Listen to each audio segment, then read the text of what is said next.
Good morning, everyone. I welcome you to our debate, The Labyrinth of Politics of Memory, Hitler-Stalin Pact, Shared and Divided European Perspectives and Experiences. We apologize for a little delay, which was caused by some technical problems, but now we can begin. Before we start the discussion, I just want to let you know that we will be translating simultaneously into English, Polish, and German. You may choose the option by clicking the button interpretation. And only if you want to translate into Polish, you should choose the Portuguese version. You will also have the possibility to ask questions, so please send them to us, best in English, by clicking the Q&A button on your screen as well. The organizers of this meeting are the European Network Remembrance and Solidarity, Center for Historical Research of the Polish Academy of Science in Berlin, the Pilecki Institute branch in Berlin, and the Lithuanian Institute of History. And our partners are Lithuanian Embassy in Berlin, the Federal Institute for Culture and History of the Germans in Eastern Europe. And the debate takes place within a whole series of similar meetings that is planned for August and September, and that is titled, "When did the Second World War begin and when did it end? In the Maze of European Politics and Culture of Memory." So we have just passed the 23rd of August, the date recalling the Hitler-Stalin Pact from 1939, and preceding the outbreak of World War II. And the day has been also established by the European Parliament as the Day of Remembrance of about the victims of Nazism and Stalinism. This year also marks the 75th anniversary of the end of World War II. And although so much time has passed since these events, they still fuel much of political controversies. Historical caesures have traditionally been an important part of memory politics as a tool to prioritize particular historical events by including them in or leaving out from official historical narrative. And so we are meeting today to discuss World War II in national and transnational memory politics. Is the date 23rd of August important in Europe today? For whom does it matter and for whom does it not matter? Where are the division lines in Europe today? So these and similar questions we are going to discuss with our four distinguished panelists, whom I would like to introduce shortly right now. Professor Alvydas Nikčentaitis is historian and senior research fellow of the Lithuanian Institute of History, where in between 2000 and 2008 he was the director. He's also the president of the Lithuanian National Historians Committee and the co-founder of the Center of History of Western Lithuania and Prussia, today under the name Institute of the Baltic Sea Region History and Archaeology in Klaipėda. Since 1993, he has been head of the historical department at Klaipėda University, and he has also been professor of history at Pedagogical University in Vilnius.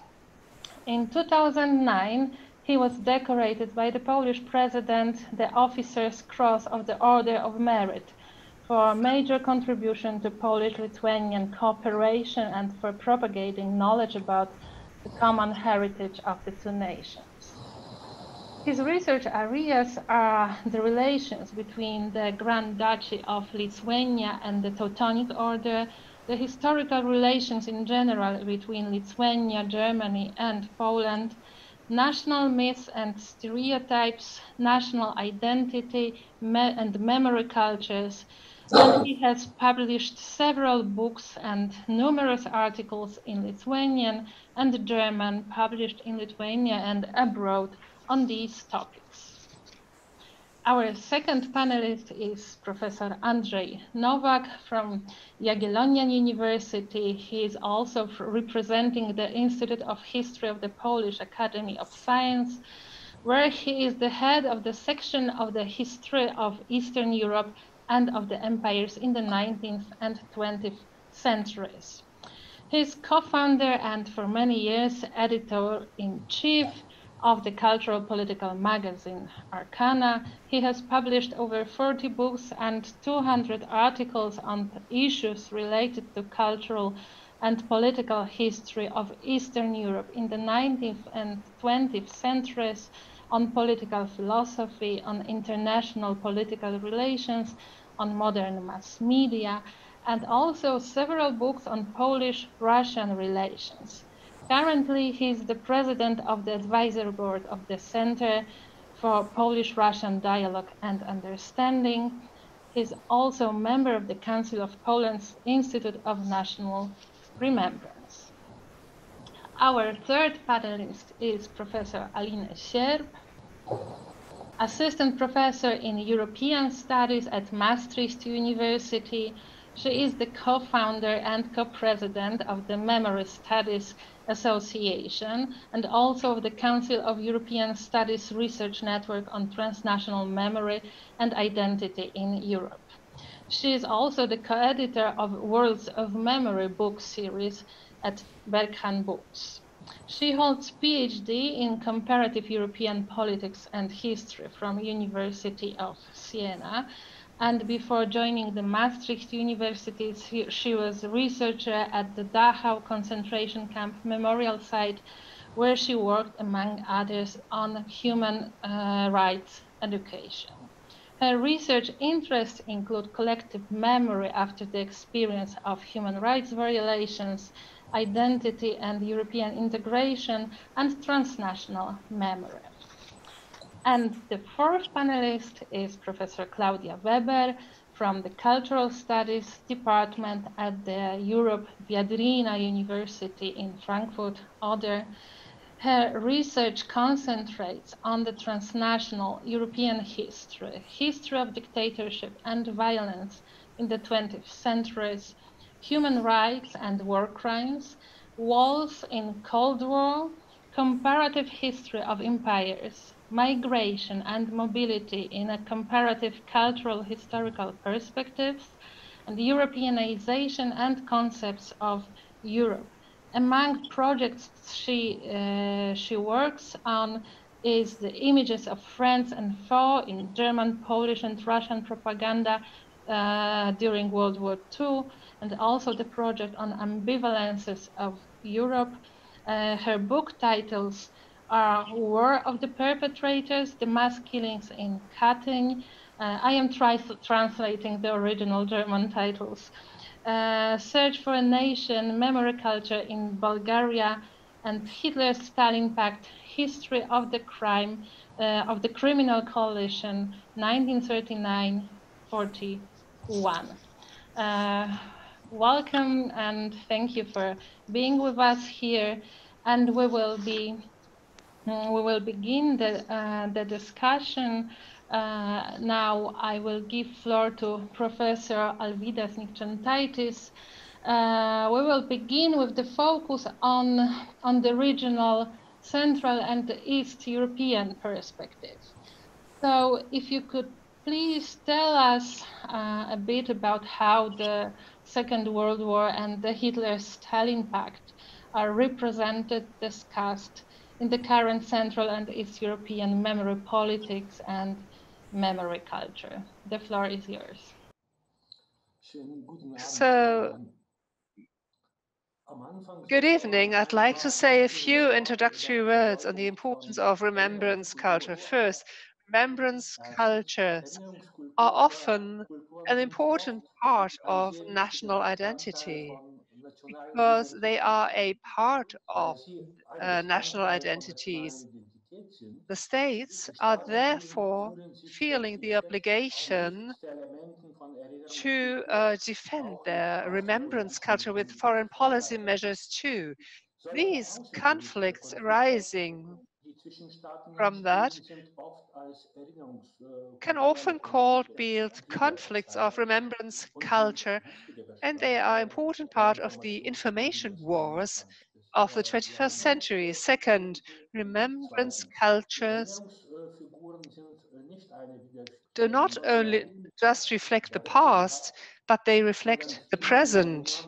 You have to keep this in mind because they are important sources for analyzing modern societies. The Hitler-Stalin Pact is an important event which marks the start of Second World War. The day of the signing this contract is the 23rd of August. And this is important. It's just as important as the day when the Auschwitz concentration camp was freed. So the pact is important for the Baltic states, for Poland, and for Finland, and for Romania. This event today is also remembered in Belarus, Ukraine, and Bulgaria. If we look at the countries concerned, we should not forget the Soviet Union, Belarus, and Germany. Today, if we discuss remembrance culture in the countries concerned, we can clearly see how strong this remembrance still is. We have following groups. First, we have Belarus and Russia. So the importance of the Hitler-Stalin Pact for the Russian remembrance politics will be discussed by Professor Novak. So I won't talk about this. For Belarus, the pact is seen very positively today. It is seen as an initiator for an reunification of Western and Eastern Belarus, and also parts of Ukraine. In Moldavia, two of these events have been celebrated because this pact initiated, so to speak, the Moldavian Soviet Republic. Later, there were different developments, and today there is no uniform evaluation assessment in Moldavia regarding this event. In the Ukraine, this era is seen as the Soviet era.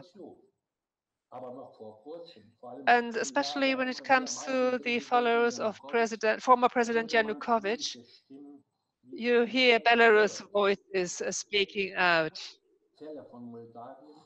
Belarus and Ukraine show very clearly that for the assessment of the Hitler-Stalin pacts, an important role is played not only by the events more than 80 years ago, but also geopolitical orientation of the countries in the region are important. So if this pact is seen positively, we can look also to Russia. And Poland, Finland, and Romania also see this pact as very important, but other events are more important. So, simplified, in Poland, there is another event that is important, and the winter wars in Finland are very important. In Romania, however, the events in 1939 are outplayed by other events of the Second World War. For the Baltic states, the pact is kind of a foundation myth for the now independent states. So the Soviet occupation as a consequence of the Hitler-Stalin Pact, and it is very important for them to stress their liberation from this occupation in the late 80s. So this is a significantly important way of seeing this.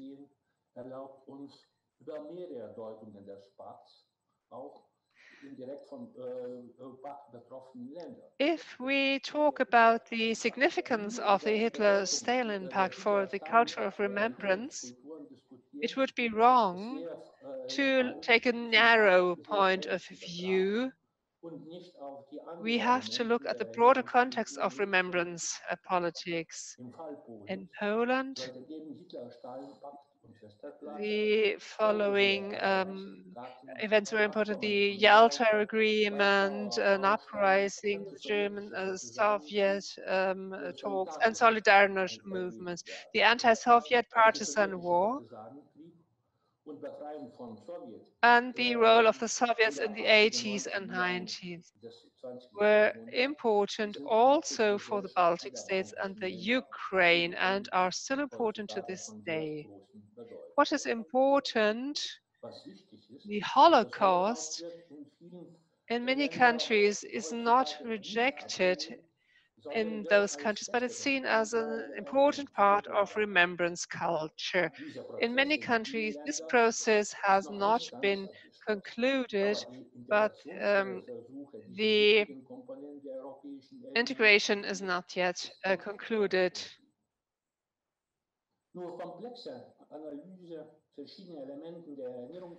The different elements of memory politics allow us to see different relevant aspects of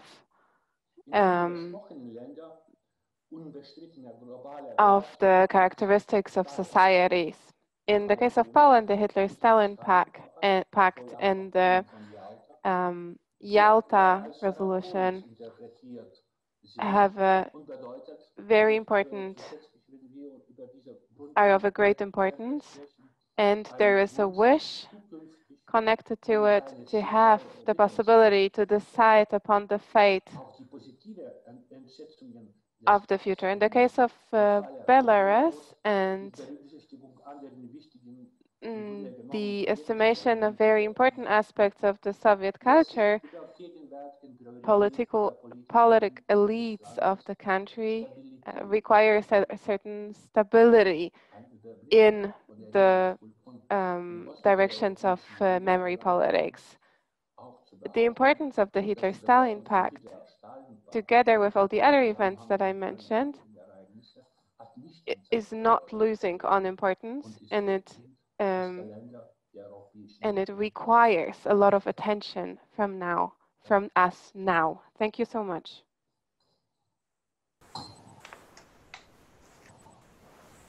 Thank you very much, Professor Nikčantaitis, for this really interesting overview, bringing really good lines of comparison and drawing some divisions and continue within the region. I would like now to move to Professor Andrzej Nowak to present the Russian perspective, the memory politics there. What is the status of the Hitler-Stalin Pact in the Russian memory politics today? To what extent is it reflected also in historiography on the one hand, and on the other in popular knowledge and remembrance? The floor is here. Thank you so much for the invitation to this exchange of opinions. I regret that there is no Russian colleague to present Russian points of view, and I am mentioning plural as a necessary element of this, because there are different Russian views on Ribbentrop-Molotov or Hitler-Stalin Pact. And it is visible in historiography, in serious historiography. I would be happy to see here Professor Natalia Lebedeeva, for example, or Sergei Sluch, to mention just two of the most important Russian historians that that contributed vastly to better understanding of this pact and its political diplomatic context. But at the same time, there are also academic historians who, I'm sorry to say, quite consciously distort history, just like Mikhail Meltyukhov, or to a degree, lesser degree, of course, Sergei Kudryashov, and many others who at least present a very different point of view on Ribbentrop-Molotov Pact as something that that was necessary, that was justified, be it in geopolitical terms or in say, statesman point of view. Stalin as a great statesman of the Russian state, not of the Soviet Union, not of communist ideology, but of the Russian Empire. And the point of view of the Russian Empire is always right. These two the basic poles, so to speak, of historiographical opinion do not coincide with realities of Russian memory politics. The latter is much more one-sided. It was not so all these last 30 years. In the beginning, it is probably worth mentioning Vilnius as the place where the first important book by a Russian historian, Yuri Felshtinsky, was published, a collection of documents on Ribbentrop-Molotov Pact in 1989. It was something like a breakthrough to give this access to secret protocol published in Russian. It was not possible at that moment in the Soviet Union center that is in Moscow, but it was already possible in Lithuanian Republic of the Soviet Union at that time, leading force of perestroika or dismemberment of the Soviet Union at that moment. When the Soviet Union fell apart, Boris Yeltsin, leading the country, looked for a new national idea, and anti-communism and de-Stalinization were elements of his search. That's why he was relatively ready to condemn on official basis, state basis, both Ribbentrop-Molotov Pact and its consequences, such as from Polish point of view, most effectively Katyn massacre. Nevertheless, he failed in looking for something like a new national idea for the Russian Federation, because his efforts to condemn Stalinism, Stalin, and communist ideology as such were met with evident hostility, not only by communist parties still existing in Russian Federation, but by a large part of the population who at least kept one good memory. That is the memory of victory during World War II, the victory over so-called fascism, to put it generally. That general or prevailing social mood, so to speak, actually paved the way for the new or renewed concept of public memory in Russian Federation that was created or recreated under Putin. The moment of something like coalescence of this new idea was exactly 60th anniversary of the end of World War II, the year 2005. When the great celebration prepared by relatively young President Putin in 5th year of his presidency, presented for the first time this mature, so to speak, version of still valid, so to speak, still developing even, concept of Russian public memory of that particular event and of World War II as such. The year 2005 coincided with launching the new television, both Russia Today for abroad and Red Star Television presenting a military point of view on Russian history on mass scale. And in both of this direction, that is at extra, that is for foreign viewers, and at intra for Russian public, the view was more or less coherent. That is, we won the war, we are the main victors. Red Army, that is Russian army, that was made equal, as if there were no Ukrainians in that army, no Belarusians, no Jews, no anyone else, just Russians triumphed in May 1945 over fascism. The war began only in June 1941 with the Nazi attack on Russia, actually. That's how it is interpreted. And what was before was first covered with something like a gaze of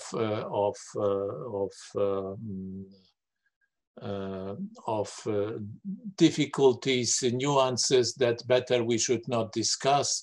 But quite soon, Putin and media and historians following his orders developed a concept quite similar to the original Stalinist concept that was already presented in 1948 in a book called Falsifiers of History, Falsificatori Historii.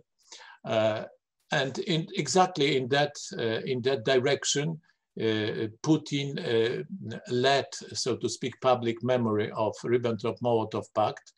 And according to that direction, it was a necessity which was forced upon Stalin by Western politics, Western diplomacy that tried to isolate the Soviet Union and didn't want to make any actually room for maneuver for Soviet diplomacy. Second, and that element was developed by Putin quite recently, actually in the past several months, Poland is the main responsible for the beginning of World War II. With its anti-Semitism, Putin personally mentioned the Polish deputy foreign minister Józef Lipski in the past I would say 9 months. Putin mentioned his name several times as almost originator of mortal anti-Semitism, someone who inspired Hitler. It has absolutely nothing to do with reality, but that's how it is sold, that Poland is the cradle of so to speak, the Holocaust, realized only by Hitler. With the help of collaborators such as Poles, but also Lithuanians, Ukrainians first and foremost, now popular in this role in Russian historical propaganda. So this is something like a new invention. And another invention that was added to this old Stalinist perspective on Ribbentrop-Molotov Pact is not only justifying that by geopolitical necessities to postpone the beginning of the war for the Soviet Union, wise movement by a wise statement, but Putin in his last very extended presentation of historical views, which he made in the National Interest, American journal, prestigious journal, stated something that sounds almost unbelievable if we take into consideration even all the last 30 years. I mean, the level of falsification of history, really falsification of history, that he presented in his article published this year in June in the National Interest. Let me quote one sentence. In autumn 1949, the Soviet Union, pursuing its strategic military and defensive goals, started the process of the incorporation of Latvia, Lithuania, and Estonia. Their accession to the USSR was implemented on a contractual basis with the consent of the elected authorities. End of quote. So actually what happened as the result of the Ribbentrop-Molotov Pact and its secret protocol is presented as a legal action with the full consent of the interested population. In that case, Lithuanians, Estonians, and Latvians. Nothing is mentioned about, let's say, 4 million Poles that were also under Soviet occupation, or even about Ukrainians, Belarusians, and Jews also sent in tens of thousands into Gulag after Ribbentrop-Molotov Pact. This is simply not existing in this picture. So Poland, culprit, or rather, sorry, I should say, I should use another word, scapegoat in that perspective. Stalin justified in terms of grand politics, but also in terms of pure hands with which all this thing that is Ribbentrop-Molotov Pact and its consequences were done. And the last sentence, something like a intellectual preparation of this synthesis done by Putin was already signaled in the beginning of that year in a prestigious journal published by the administration of the president of the Russian Federation, Russia in Global Affairs, Россия в глобальной политике, in which important historians of Russia, such as Alexei Miller, Fyodor Gaida, Dmitry Kudryashev, suggested something like a plan for actual public memory policy, external public memory policy.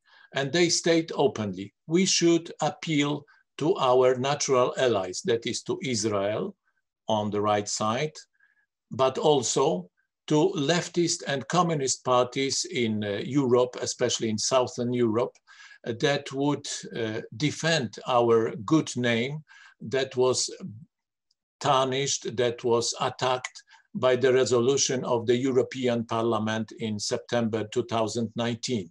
So both the leftist parties, communist parties, and Jewish community, especially Israel, that was stressed also by Putin himself when he visited Yad Vashem and used Yad Vashem Institute this year as a kind of weapon in the hands of Russian memory politics. These two external goals were, yes, I'm ending with that, were openly stated by this distinguished, actually, historians, Russian, how to lead a public memory policy by the Russian Federation in the next month, in the next years. Thank you. Sorry for. Thank you very much.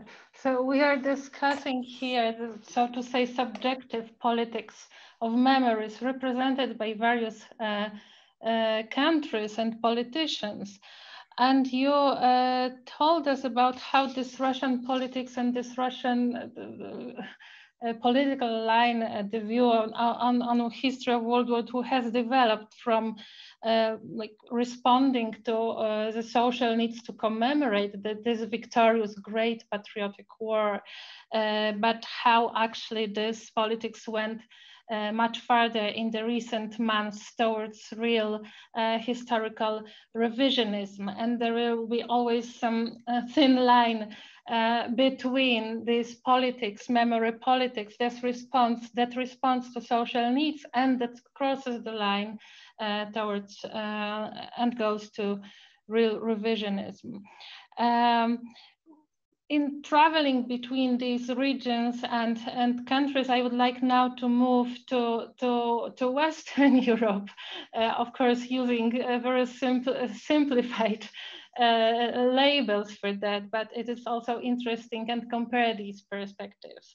And since you work with comparative perspectives between the Western and Eastern Europe with regards to, and I'm referring now to Professor Weber, with regards to World War II, could you tell us, Professor Nowak mentioned that for many Russians, for majority of the Russian population, the Great Patriotic War began, the World War II began in June 1941 with the attack of the Nazi Germany. So when we'll turn now towards the West European or the German, which are also different perspectives today, when did World War II begin? Yeah, first of all, thanks for having me here. And I'm quite happy to be in this interesting discussion and panel. So, you know, exactly that's the question I'm asking my students on every lecture on World War II. When did World War II start for you? And of course, we do have at European University in Frankfurt, we have Polish students, Russian students, Ukrainian students, and German students. And we have quite different, I mean, most of the people answer either 39 and then the Russians answer 41. So there is still this notion that the Second World War started with the Great Patriotic War. And in Germany, and I guess for the most part of Western Europe, World War II started with September 1st, 39. So I guess this holds true for the majority of the population. So you asked me about the popular memory. So if you would go on the street here in Germany and would ask, and most of the people would answer September 1st. So, and I would like to emphasize that this is a quite manifested, and I would add to a certain degree a very conventional public memory. And of course, this is a public memory that developed in the years and the decades after the end of the Second World War in East Germany. I'm from East Germany as well as in the western part of Germany. But it is recently, and also in Western Europe, but I would say that recently it is a kind of challenge, this popular memory by historians. And these are historians that focus, or more focus like I do, on Eastern European history. So I would just mention maybe Stefan Troeps from Leipzig, or Susanne Schattenberg from Bremen, younger historians who deal with the history of the Second World War. And they would question, and here we have to make a very important difference. They would question the beginning of World War II, but not the importance of Hitler's invasion into Poland. So, and I think this is, in memory politics, a very important difference to make. So some global historians would even say that the Second World War started earlier, looking to Asian politics and to the Japanese expansion. So you could even start earlier, but now this notion that the Second World War, at least in Europe, started with a triple of data. That means August 23rd, then September 1st, and then September 17th, when the Red Army invaded and came from east. It's a kind of growing. And there are more people who know about this combination of data, and do not longer only focus on September 1st, but put this September 1st in a more complex picture of the beginning of World War II. So yeah, that's what I'm seeing, a growing recognition of the complexity of the beginning of World War II. So it's changing now, I guess, from this dominant manifestation to a more complex approach or point of view. And as to the knowledge or to the status of the knowledge of the Hitler-Stalin Pact in Germany, I mean, I'm more familiar with Germany, not so much with France and Great Britain. I guess most of the people, and here again, I'm not talking about professional historians, but I'm talking about the public memory.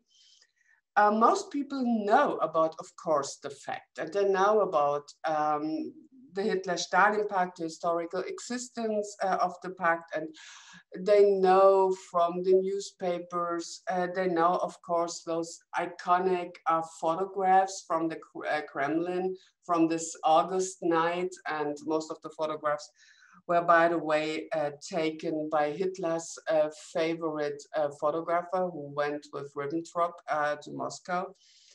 But I would say that the majority associates the Hitler-Stalin Pact mainly with Eastern Europe, which is right.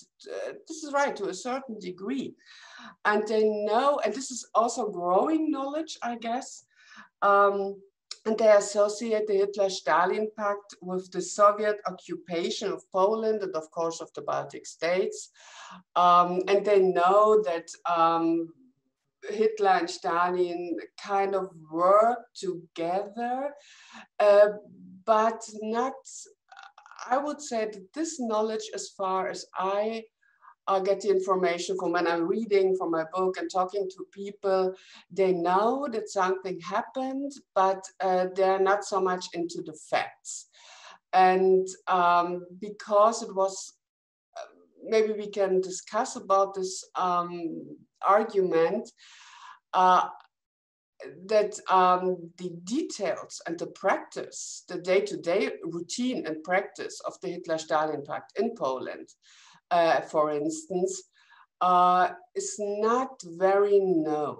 So people know what happened on August 23rd in the Kremlin in Moscow, but they don't know what happened in the month afterwards, when, for instance, the NKVD and the SS and the Gestapo worked together in Poland. And there was a long time, the speculation about the ominous meetings of the NKVD and the SS, as for instance in Zakopane. And Polish historians, I mean, they had no doubt that those events took part. And it was harder in Germany to talk about those events and that they really happened. So I guess now it's not so much a problem anymore. I'm not so sure, but you can talk about it. Okay, I see Professor Novak. Yeah, of course. It's still sometimes a problem to talk about this, and you know. But let me just at the end mention two aspects, and I think these two aspects are quite underestimated in the knowledge and the historical knowledge in Germany and in Western Europe. I guess, first of all, I would say it's the notion that the Hitler-Stalin Pact is an integral part of World War II.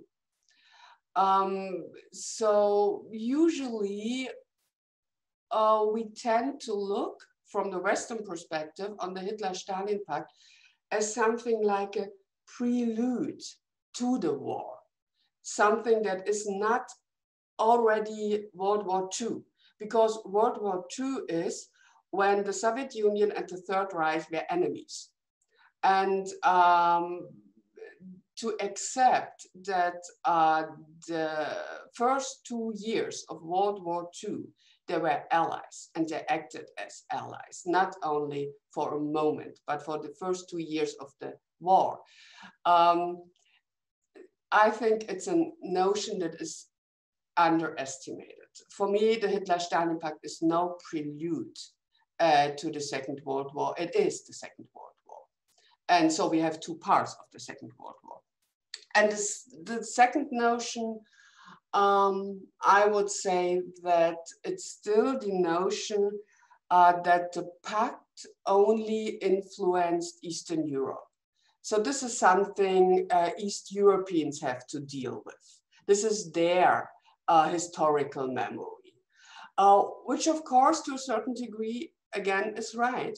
But I would always make the argument that the Hitler-Stalin Pact influenced World War II in entire Europe. So only if we look about the economic support Hitler gained from the Soviet Union, which made it possible for him to occupy Western Europe. So you cannot think about Hitler's Western occupation without taking into notion the Hitler-Stalin Pact. So, and I would always say that, and also if you look at the Western communist parties, for France, the French Communist Party, they had to applaud Hitler because he was, when Hitler invaded in France and into Paris, because he was the ally of Stalin. So the Hitler-Stalin Pact did put the communist parties in a dilemma, in a desolate situation. So this is also part of the Western European history. So I guess what we really lack is the knowledge of the Hitler-Stalin Pact as European history, as a European history of World War II, and not only an East European history of World War II. And ask for the causes of the separation, I would just mention the Cold War. It's part of the Cold War separation, Cold War mental map. And so what I would really do and favor is really that we focus on a more entangled history and kind of transcend this Cold War separation of the history in East and West if we look at, or when we look at the Hitler-Stalin Pact. So that's all. Thank you very much. Well, yeah, so we are moving between the historical historians' points of view, the politicians' points of view, and trying to check them with the popular, so to say, society's point of view. So now I would like to move, and you also already mentioned the European perspective. Thank you for that. I would like now to move to Aline Sierp and ask her, so looking at the transnational perspective, not the regional, not the national perspective, the transnational possible European memory. Well, the 23rd of August has actually been quite well commemorated by the European Parliament's resolutions that are mentioning explicitly the victims in Europe from the times of World War II of the two totalitarian regimes, Nazism and communism. So the question to you is, what is the how does legal and political acts like that resonate with popular memories in Europe? Is this simply a text of a resolution that we can all read on the internet in our national languages, or is there something more transnational to that, more European? What is your perspective? Yeah, thank you very much for the invitation. This is very interesting to listen to my colleagues having different perspectives on the questions. I think the answer to the question you just posed me is that it resonates very little. And we've just heard, if we listen to the other speakers, why this is the case. This has to do with the fact that there's no agreement about the actual histories. There's a disagreement among historians. The popular memories vary a lot from country to country. As long as there's no agreement, of course, it's very difficult to come up with some sort of European memory that is top-down, administered to everyone. To give a little bit of background, I mean, this Remembrance Day is quite unique in the sense that there's not many European Remembrance Days.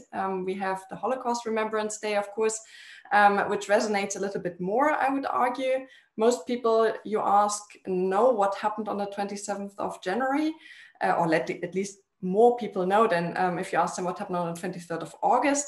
There's also the Remembrance Day of the Victims of Terrorism, which is celebrated on the 11th of March. And I think that certainly doesn't resonate very much either. So you could argue it's not just that specific Remembrance Day that didn't really have a much great impact on popular recollections, but generally speaking, I think we have a big issue here when we talk about a European-wide way of, or a European-wide narrative, if it's a one that has to be accepted by different nations.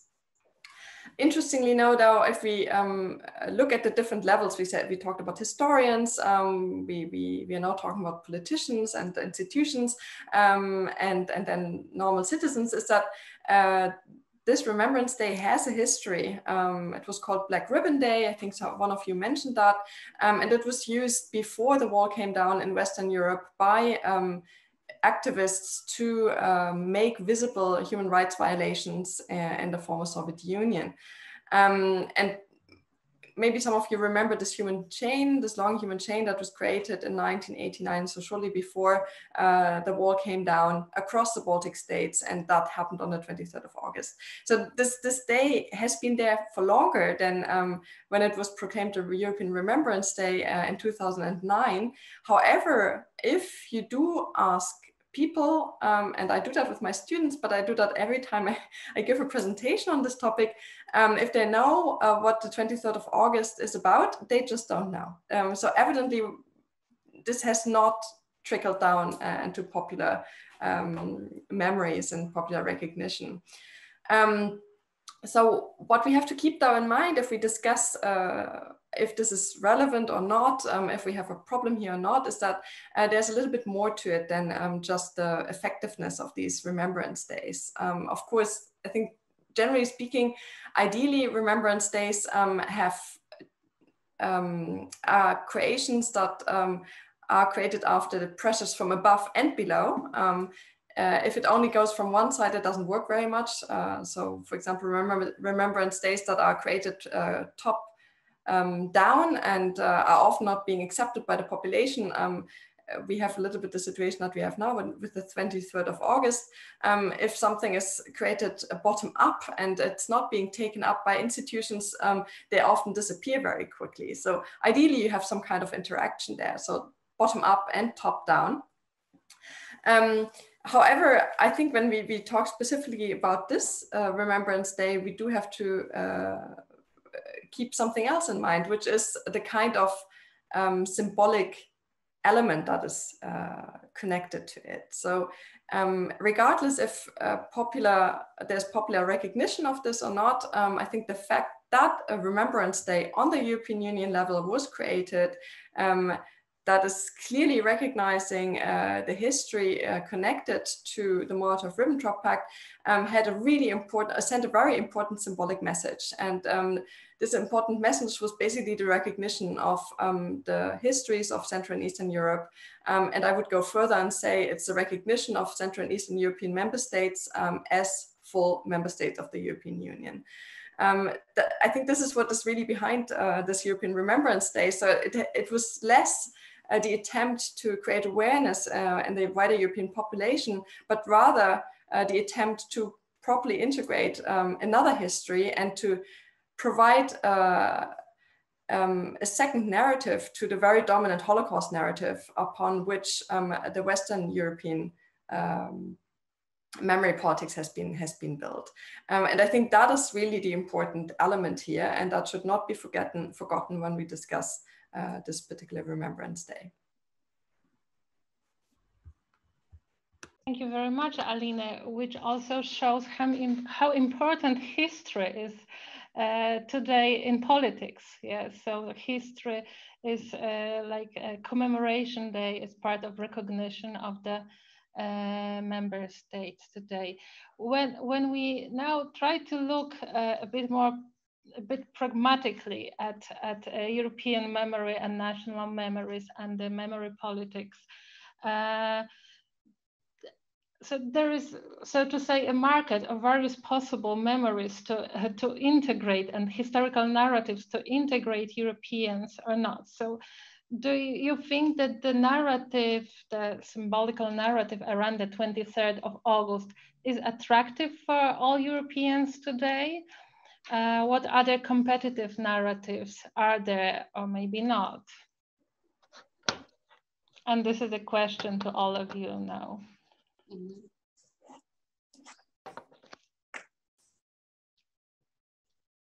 I don't know. I may start if Okay. No one wants before me to intercede. Actually, I would like first to apologize for my smile during Professor Claudia Weber statement that now it's probably easier to talk about the importance and consequences of Ribbentrop-Molotov Pact in Germany, because after reading as much as I could with my poor German, her wonderful book on the pact and on collaboration between Stalin and Hitler, I read also several commentaries by German readers, and many of them are extremely critical and exactly along the lines of I would say, ideological divides that take Soviet Union as a natural ally and savior of Europe and natural ally of Germany, good Germany, so to speak, not of Hitler, but of those Germans that were against Hitler. This kind of clash is something that we have to deal with in all Europe, not probably in Germany, but exactly as Professor Aline Sierp also mentioned, the fact that a symbolic date was somehow established by the European Parliament doesn't solve the question or ends debates. It is an important symbolical gesture. But Professor Aline Sierp also mentioned this natural contrast between top-down building of public memory and bottom-up, so to speak, concept of building these memories, stressing something like a natural way of the latter, bottom up. But I'm afraid it is not that easy to say, where is this bottom? Is it you, me, historians, men on the street and women on the street?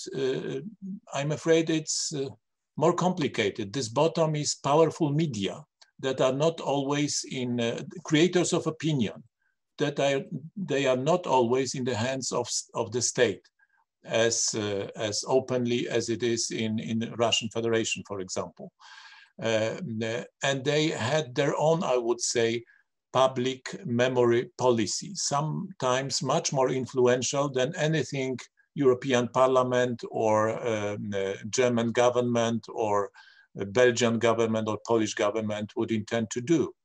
And this, so to speak, bottom, that is creators of opinion, already established something like a politically correct vision of World War II, which doesn't allow much room for new interpretations. In the center of this experience is obviously the Holocaust, which is natural, so to speak, in the meaning that it corresponds with the realities of World War II. This was the central horror of that war.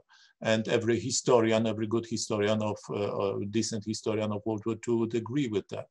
But besides, there are other horrors of the war that sometimes are treated as rivals for the memory of the Holocaust, as dangerous rivals or relativizing forces for that one memory. And this is a difficult issue. There is no easy answer for that issue, especially when we take into consideration another civilizational fact. The fact that most of the young generation is not interested in the past, is not interested in history in general. That's why we that understand that history matters, that the past matter, fight for a shrinking audience, so to speak, rapidly shrinking audience. And in that shrinking audience, we wage our memory wars more and more forcefully, exactly due to this civilizational conflict and due to that particular problem with the interpretation and importance of World War II memory. So I don't intend to present any solutions for the problem. I am trying only to describe my perspective on the problem, which is probably deeper than could be solved by noble efforts by European Parliament or European Network Remembrance and Solidarity. Thank you very much. You mentioned the shrinking audience. There is also a question from our audience about how we spoke about the resonance of the European Parliament's resolutions. And the question is about how about the question of the issue of generation and age? Does it matter too? So I am putting it into our discussion now about the attractiveness of the narrative around 23rd August. Professor Weber, you would like to speak? Yeah, maybe I can just try a short answer to this question, because I'm not so skeptical, I might say, as Professor Nowak.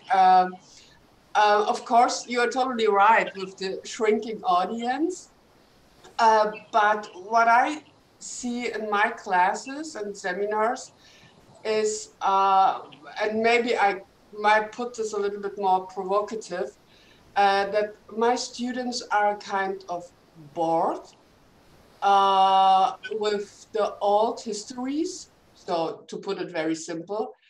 But then when I start with the interesting stories, so they do not know, and it already starts with the involvement of the German Kaiserreich into Lenin's journey through Europe. There are only few students who know this. But when they hear about this, because it seems so much a contradiction to what they learn into their history classes, then they get really interested. So I see a kind of, they are kind of overfed with the official histories and the historical narratives they got from the so-called generation of the 60s, 80s. But they are interested in history.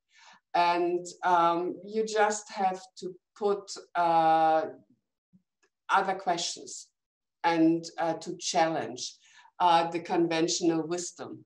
And so, and I think, I know all the, of course, the problems one has, and in discussing certain topics as the collaboration between SS and KVD, or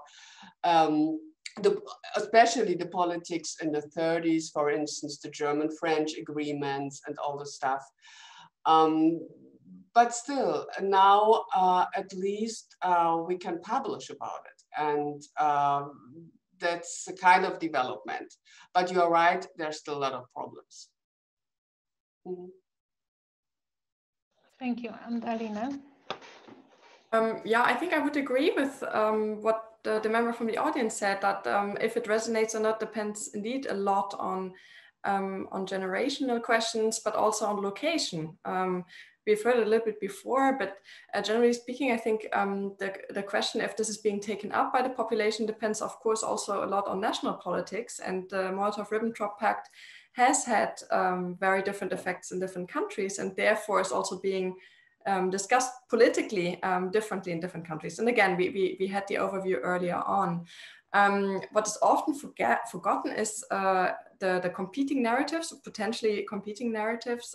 We mentioned the Holocaust, but of course, if we think about Southern Europe, there's a whole different picture coming in, and it's often being neglected that Portugal, Spain, and Greece had a very different experience of totalitarianism. Nobody ever talks about this, and this is also part of European memory, which is often forgotten.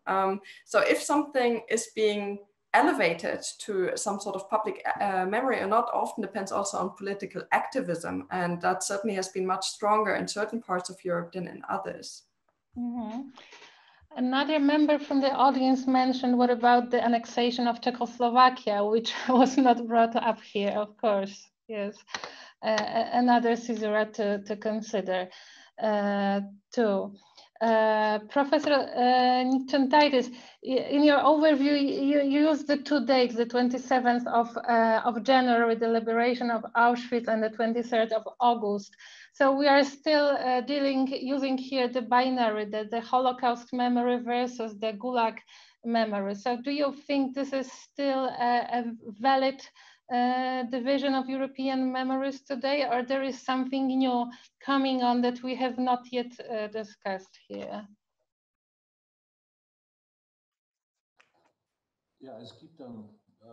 Yes, there is still a competition going on between two European memory figures, the Holocaust and the memories of gulags. But if we observe the developments within the last 20 years, then we can see that it's more about looking for compromise. And maybe many of you can remember the Stockholm conference at the beginning of this century, where Auschwitz and the importance of Holocaust were mentioned, and I can relate to some of the theses of Aletar Assmann back then, which underline the importance of the Holocaust for the European remembrance culture. And in different discussions, there are many European important factors. Also, the figure of Gulag is an important aspect, and it's very important in practice that we do not perceive these two historical figures in a direct competition, and that we do not focus on one of the two. In the practical world, and mostly in the practice of writing of the popular memory in European countries, especially in the last years, we can observe that the importance of Holocaust is growing. And most of all, if we talk about emotional heroes that come from the times of the Second World War, and if we ask where these heroes somehow involved in the Holocaust, and then if one owns emotional histories and memories are being presented, then all of this is being connected to the world history. And I think the importance of the Holocaust is growing, as I said, also for these personal histories. And we see it also in the European calendar of the days of remembrance. We have all noticed that there is a day of the remembrance of the liberation of Auschwitz, and also Hitler-Stalin Pact has been recognized as an important event for the history of whole Europe. So in this sense, there is a form of a kind of a symbiosis between these two axes of the historical way at looking on memory politics. And right now, especially in the EU, I think we have found a form of a compromise. But I think there's still some way to go in front of us, quite a long way. Thank you very much. I would also like to focus maybe for a bit, we don't have much time, more on the notion of memory politics as itself. It usually has very pejorative connotations and usually is referred to Eastern Europe as, generally speaking, as misuses of history and of memory. Whereas I would like to quote, for example, you, Professor Nikčentaitis, when you mentioned in one article about the important social role of politics when it comes to memory and histories, because it involves audiences. So how can we define this good politics when making politics when it comes to history and when this politics is not right? I would also like to bring up here the book that Alina Sierpko edited with Jenny Wustenberg about the bottom-up transnational memory politics. If you could mention something about that here.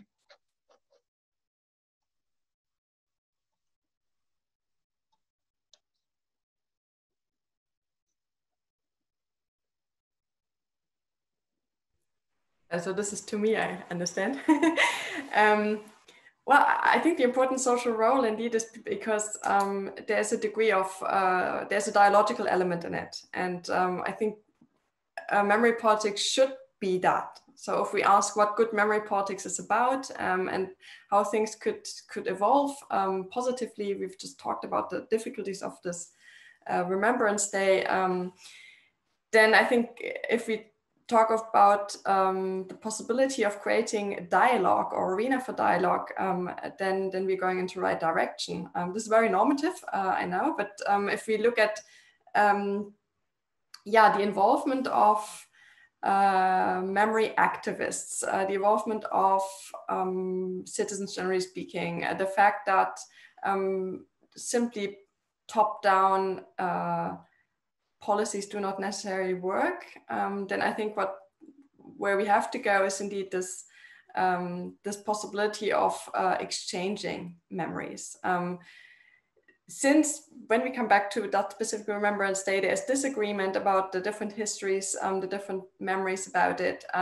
It doesn't help to concentrate on the specific differences and fight about them, because that's what it is. Like as long as memory remains a battlefield, there's no way forward. But if there's a possibility to create it for all these different memories to be listened to and to exchange, which doesn't mean that anything goes, of course, then I think we are moving more into something that is inclusive and really truly transnational. Thank you.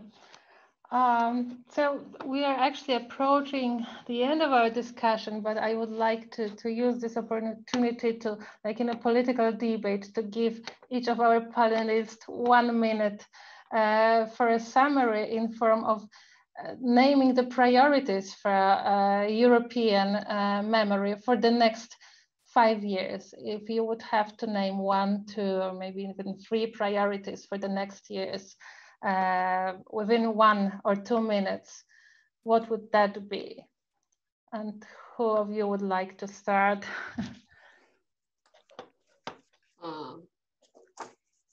I can start if I may, but just one more reaction to the question you posed from the audience about Czechoslovak dismemberment of Czechoslovakia in 1938. That's exactly the way contemporary politics of memory in Russian Federation operates. That the real blame for the beginning of World War II should be somehow moved towards Western states and to Poland, which also participated, though to a lesser degree, in dismemberment of Czechoslovakia. Well, this is an important point. Munich should always be mentioned as a very important point to be remembered, as the blunder of appeasement policy should be always remembered, policies of appeasing aggressive empires. This is still an important lesson to be taught. But one thing should be mentioned. For example, in 2008, when the 70th anniversary of the beginning of World War II, in Westerplatte, the point where the war began, Prime Minister Putin, at that time Prime Minister, and Polish President Lech Kaczynski exchanged views exactly on the beginning of the war. And Prime Minister Putin tried to justify Ribbentrop-Molotov Pact once again, while President Kaczynski mentioned simply, we apologize for our participation, however small it was, in Czechoslovakia dismemberment. And this makes difference, as much as the fact that in the Soviet occupation of the countries after Ribbentrop-Molotov Pact, several 100,000 of people were killed in so to speak, Polish occupation of Czechoslovakia, part that was inhabited predominantly by Poles. No one was killed, not a single person. And that makes a difference as well. Now to your main question. I would say that there are there is not only the clash between Holocaust and Gulag memories. Another clash which I see and applies to the question also mentioned by the audience of generation is the clash between history and memory. Memories that were of the war, right after the war, were vivid memories of those who participated in the events. Now there is only a cultural memory of World War II. There are almost no or very rapidly shrinking group of these people that remember truly how the World War II looked like. And that makes even a stronger responsibility of historians, because historians should look for truth, strive for truth, and nothing should make any obstacle to that. No legal obstacles created by politics of memory, be it national or transnational. Nothing should be forbidden in striving for truth by historians, by any, according to my, at this perspective, restrictions of public memory laws. I'm against any public memory laws, absolutely. Why it matters so much? Because Professor Claudia Weber mentioned that younger generation could be interested in historical events, but unfortunately not only by professional and conscious historians like Professor Claudia Weber, but by extremely stupid and tendentious media that feel this void of memories with a completely abstract view of World War II. For example, Inglourious Basterds by Quentin Tarantino. This is the future of our memories of World War II, not what NRS does or Professor Claudia Weber does or Professor Aline Sierp talks about building bottom-up culture. The culture built in Hollywood or in popular other types of media create memories more and more distant from reality. That's why what historians do matters. So you have to defend autonomy of historical work. And the last element of clash, which I want to mention, the last one, is the clash between, I would say, the negative memories that are usually connected with contemporary public memory. We commemorate victims. And what Eastern Europe brought into debates of a common European public memory is another victim culture to already established Holocaust victim culture. Our countries try to add something new, but also with victims. And that is something which I think should be changed. Of course, we should commemorate our victims, but we should stress how many positive aspects of common European history exist and how transnational aspects of this history that are not only in guilt of anti-Semitism, militarism, colonialism, but in building beautiful cities like Vilnius or Krakow by German or Italian burghers. European culture should be stressed as a part of memory of pride, of glory, versus memory of guilt and shame. This is the clash of memories that is also important, and we should not withdraw from that field and also try to help to re-establish the culture of pride, not of national pride, that we Poles are better than Lithuanians or vice versa, not, but the culture of pride of European, of common European, so to speak, heritage that is almost completely lacking, for example, from the House of European Culture in Brussels. This Professor is only Novak, I hate to interrupt you, but we are short of time, and I wish to give voice to others. Thank you. Sorry. Thank you. Professor Nikčentaitis, would you like to?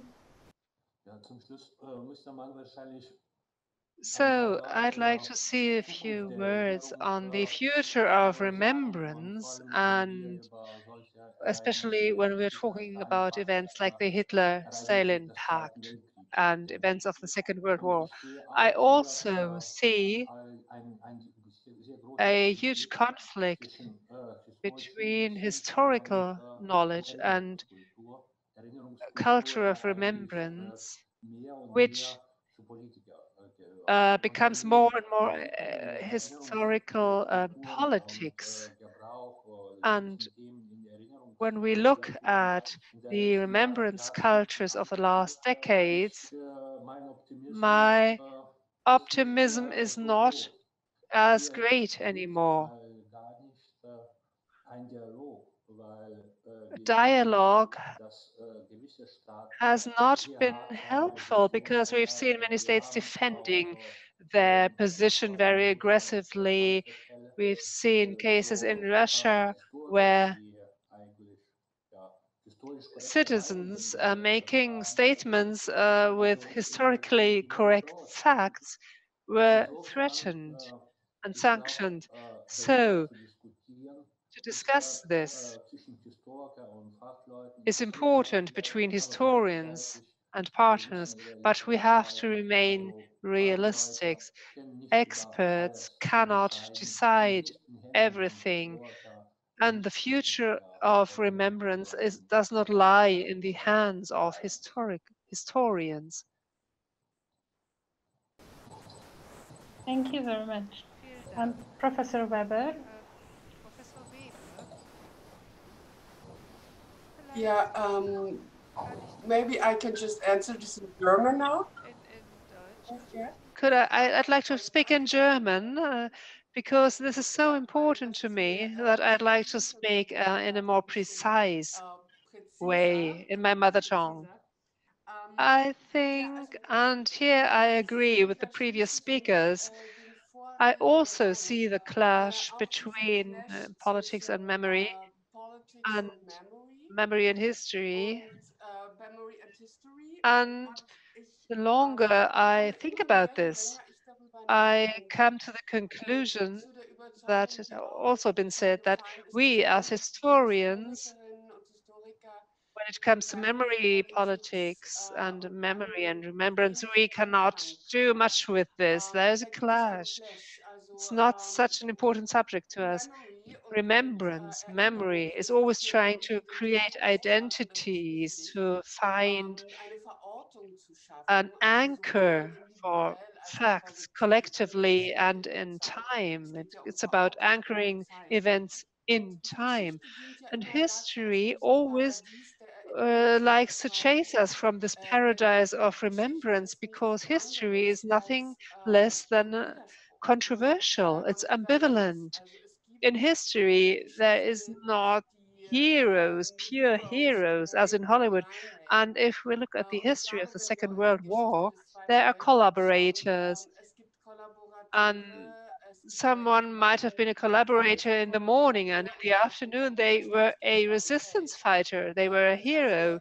So this is history. History is always a contradiction, it's always ambivalent. And how can this go together with a culture of remembrance, which always looks for simple things? So I would not like to end negatively. I think it can succeed, and that would be my wish for Europe, that we find the courage to look at these ambivalencies and these contradictions, to tolerate them, to accept them as a part of our remembrance. We should not try to polish our memories. And I think this is true for all European countries, be it Russia, be it Germany, be it Poland or France. So we need to find the courage to look at these contradictions that may hurt. Stefan Trög once said, history goes where it hurts, and we should keep that in mind and integrate it into a culture of remembrance. If we as historians are called upon to create polished memories, we are in the wrong place. That's something we can't do. Thank you very much again. And Professor Scherp? Well, I can only second what I just heard by Professor Weber. I think this is very much what I would say as well, and it goes together with what I mentioned earlier. I think indeed we cannot create some kind of hegemonic narrative. What is necessary instead is, this openness and this inclusiveness to a certain extent. The only thing that could work maybe is to move away from the very specific elements of history and move more to an abstract level. I don't like to talk about lessons of history because that's very misleading. But still, you can move to a meta level that, despite the different experiences, lead to maybe some sort of common ground. And then we are talking very quickly about values, about European values that I hope still all member states and European citizens adhere to. Connected to that is indeed this dialogical element that I mentioned, the transnational element that should be there. And I would also agree with what Professor Novak was saying about the positive sides of history as well. We do tend to concentrate on negativity, and this obviously has to do a little bit with the kind of history of the EU founding narrative, which is obviously centered on World War II and the end of World War II and the attempt to build something after this. Interestingly enough, again, if we go on the European level, initially there was the focus only on positive histories. So if you look at the history, for example, of the first attempts by the European Union to move into European identity or to create some sort of European identity, this was only focused on European heritage, which was very positive. And it took very long until the 1990s before also negative heritage was accepted as an element of European identity. So that's interesting that we suddenly go back maybe, or we went into the other direction and into the other extreme. So that's maybe something to think about. Well, thank you very much. I am very grateful to all our panelists for being in this discussion with us. We didn't have that much time as I wish we could have to continue, but I already want to invite everyone to the next debate, which will be on the 2nd of September on transnational history textbooks. So it will be a perfect continuation of the topics that we have started today. So thank you very much, and please stay everyone with us just for 2 more minutes to show 2 short films commemorating 2 individual histories related to the Hitler-Stalin Pact and World War II, as we have discussed today. Thank you very much for watching. You, Mr. Moczarski, will die anyhow. For 6 years and 3 months, I was not let out of the cell for a walk. The court is at our service. For 4.5 years, I had not the slightest contact with the outside world. If we have marked you dead, the court must do so as well. Prosecutors who had previously tortured me were at my court hearing.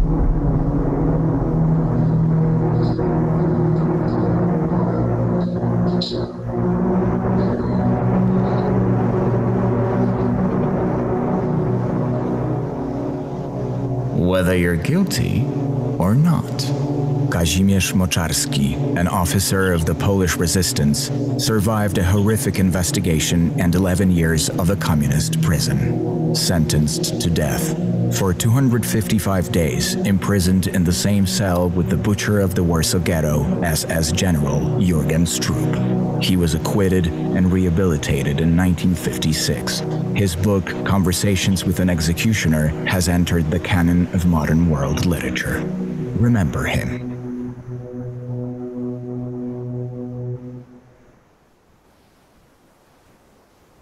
Milada Horakova spent nearly 5 years in German concentration camps and prisons for her involvement in the anti-Nazi resistance movement. In communist Czechoslovakia, she was sentenced to death by hanging at a show trial as the leader of a conspiracy against the Republic. Prior to her execution, she wrote her final letter to her teenage daughter. Confiscated by the communists, it only reached the family after 40 years. Jana, my only little daughter, my treasure from God. When you grow up, you will surely wonder how it came to be that your mother lived the way she lived, namely quite unconventionally. Maybe you'll understand me then, better than I am now able to understand myself. I changed my mind many times, rearranged values, but that which has remained unwavering within me, and without which I cannot imagine living, is freedom of conscience. Please consider, my little darling, whether I was right. I kiss your hair and your little eyes and your mouth. I hug you closely in my arms.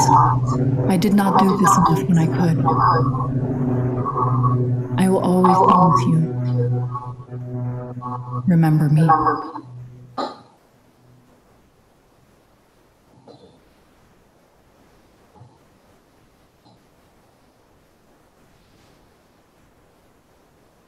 Once again, thank you very much for your participation, and we are closing now. Goodbye.